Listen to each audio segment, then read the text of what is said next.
सावली मॅम, काय झालं? मला त्याचा आता पुन्हा फोन आला होता. गुंडाचा? हो, त्याने मला धमकी दिली आहे. तो मला काही नाही करणार, पण माझ्या बाबांना काहीतरी करेल बहुतेक. काय? हो, तो मला फोनवर म्हणाला की तुझं तुझ्या बाबांवरती खूप प्रेम आहे, मला माहिती आहे. त्यामुळे मला जर का तुला त्रास द्यायचा असेल तर मी तुझ्या बाबांना त्रास देईन. तू सावली मॅम, मला खूप भीती वाटतेय. मला आत्ताच्या आता घरी निघावं लागेल. किरण किरण, ऐक ऐक ऐक, तू आधी शांत हो. मी तुला असं एकटीला नाही जाऊ देऊ शकत. हा सापळा असू शकतो तुला अडकवण्यासाठी. सारंग सर, बबलू दादा पण नाही आहेत. मी येते तुझ्यासोबत. नाही मॅम, तुम्ही नका येऊ. मी जाईन माझी. नाही, ऐक माझं, कोणीतरी यायला हवंय तुझ्यासोबत. मी हवं तर सारंग सरांना फोन करून कळवते. मॅम ठीक आहे, चला लवकर. पकडा इथे.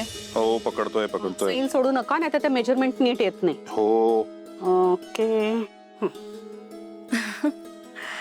मी पण मदत करू? अजिबात नाही. सगळं मी आणि बाबाच करणार. माझा हट्ट आहे असं समजतो. नाही, हाऊस पुरवू तुझी आपण. पण अमृता, तुझं बाळ काय ते बाबा एकदा लवकर येऊ दे. म्हणजे ह्या रोजच्या छळातनं माझी सुटका होईल. छळ? बाबा आता त्याचा वेळ घेऊनच येणार ना ते. आणि आई, मला सांगा, एवढं सगळं करायची काय गरज आहे? आपण शेवटी त्याला डायपरच घालणार ना. नाही अजिबात नाही. त्यांनी हे होतं, ते डायपर रॅश येते. मी छान ह्याचे मऊ मऊ लंगोट वगैरे बनवेन त्याच्यासाठी, आणि दुपटी सुद्धा. आणि शिवाय सगळ्या गोष्टी काही गरजेपोटी बनवायच्या नसतात. आमची हाऊस आहे समज. बरं आजीबाई, टेलर मास्टरला जरा ब्रेक मिळेल का? बाबा नाही, म्हणजे जरा चहा पाणी घेऊन येतो. जा लवकर या. पण आलोच.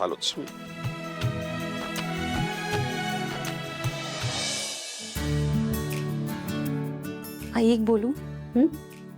मला यांनी सांगितलं तुम्ही त्यांना काय म्हणालात ते. आई, पण खरं सांगते, खूप काळजी घेतात ते माझी. मग तू काय त्याची वकिली करायला इथे आलीयस का? नाही आई, तसं नाही. पण खरंच माझ्यावर विश्वास ठेवा, खूप बदललेत ते. आणि आता तर या बाळामुळे वेगळीच बाजू बघायला मिळते मला त्यांची.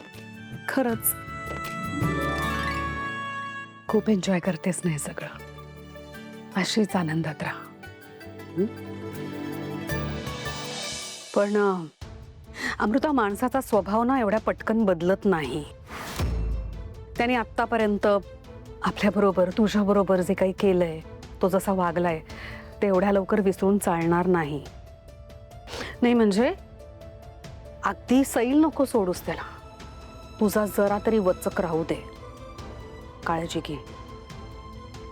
जा, मी करते. जा.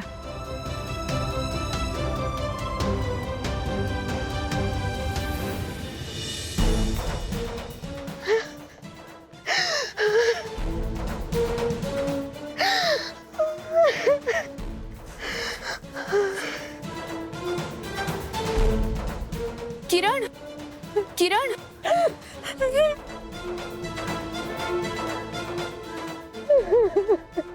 शांत शांत. बाबा गेले माझे. एकटेच होते ते माझ्या आयुष्यात. दुसरं कोणीच नव्हतं मला. काय चूक होती त्यांची? का मारलं असेल त्यांना कोणी? सरळ नाकासमोर चालणारा माणूस होता तो. काय चूक होती त्यांची? शांत.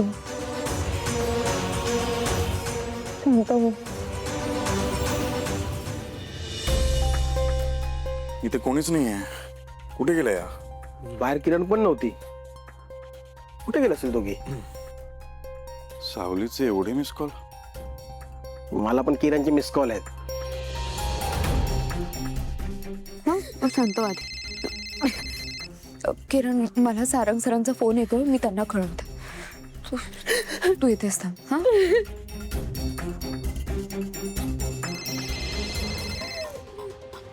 हॅलो. हां सावली, सॉरी अगं, मी आणि बबलू मीटिंगमध्ये होतो म्हणून फोन नाही उचलू शकलो. सांग ना, काय झालं? अहो, किरणचे वडील गेले. काय म्हणजे? नाही म्हणजे काय झालंय? काय किरणला त्या गुंडाचा फोन आला होता. आम्ही तिच्या घरी जायला निघालो पण आम्हाला उशीर झाला. त्या गुंडांनी तिच्या वडिलांचा जीव घेतला होता आधीच. पोलिसांचा असा अंदाज आहे की त्यांचा जीव बहुतेक गळा दाबून किंवा उशीने दाबून घेतलाय. हो मी फोन ठेवते. मी किरण सोबत आहे. हां ठीक आहे चालेल. काय झालं? किरणच्या वडिलांना गुंडांनी जिवंत मारलं. काय?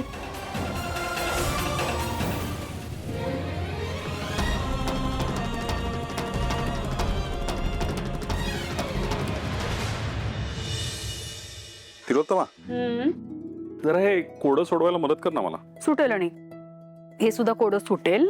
आपल्या आयुष्यातली सगळी कोडी आता हळूहळू सुटायला लागली आहेत. नाही तू बोलतेस ते फार गहन आहे पण मला सध्या हे शब्द कोडं सोडवायचं आहे. ते जरा मदत कर ना प्लीज.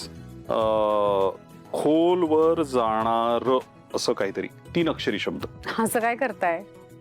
गहिर. हा गैर गहिर करेक्ट. बसलाय शब्द. काय हो? सारंग आणि ती पोरगी आले नाही आहेत अजून. मला इथे काळजी वाटते आणि तुम्ही काय निवांत कोडी सोडवत बसलायत. अगं मेंदूला चालना नको का? आणि सारंग सावली काय येतील की? अरे अमृता बरं चल आता तू मला कोडं सोडवायला मदत कर. एक वाईट बातमी आहे. काय ग? काय झालं? ती किरण आहे ना, तिचे बाबा गेले. अरे बापरे गेले अचानक? तिला आई नव्हती ना, बाबाच होते फक्त. बिचारी ग, कसं करेल सगळं आता एकटी.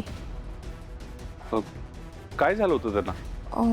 पोस्टमॉर्टम रिपोर्टमध्ये असं आलंय की त्यांचा मृत्यू गुदमरून झालाय. पोस्टमॉर्टम म्हणजे संशयास्पद मृत्यू? म्हणजे खुनाबिनाची शंका आहे का? हो, खूनच झालाय त्यांचा. अरे बापरे तुला कसं माहित? सावलीचा कॉल आला होता, तिने सांगितलं. हो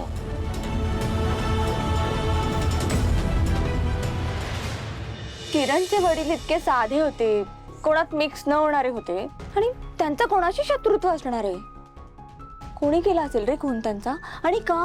बघ ना म्हणजे एक आजारी माणूस जो बेडरिडन आहे त्याने कोणाचं काय वाईट केलं असेल? बिचारी किरणला तिच्या फक्त वडिलांचाच आधार होता. आता कसं होणार तिचं?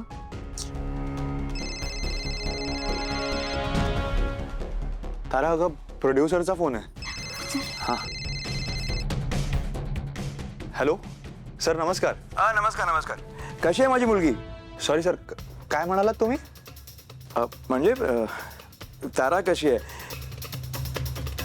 अरे माझ्या मुलीसारखीच आहे ना तारा, म्हणून तोंडातून पटकन निघालं. कुठे आहे ती? आहे ना इकडेच. बोला ना सर. परवा तिला ऑडिशनला यायला सांगशील? हो सर सांगतो. बस तेवढाच निरोप द्यायचा होता. चल ठेवतो. Sir sir sir hello. मी पण येऊ ना ताराबरोबर? म्हणजे तुम्हाला माझे नवीन ट्यून्स ऐकायचे होते ना? अरे हो तुझ्या ट्यून्स नाही का? हां चालेल ये ना. ताराबरोबर तू ये ऐकूया. हां ठेवतो सर. Okay bye.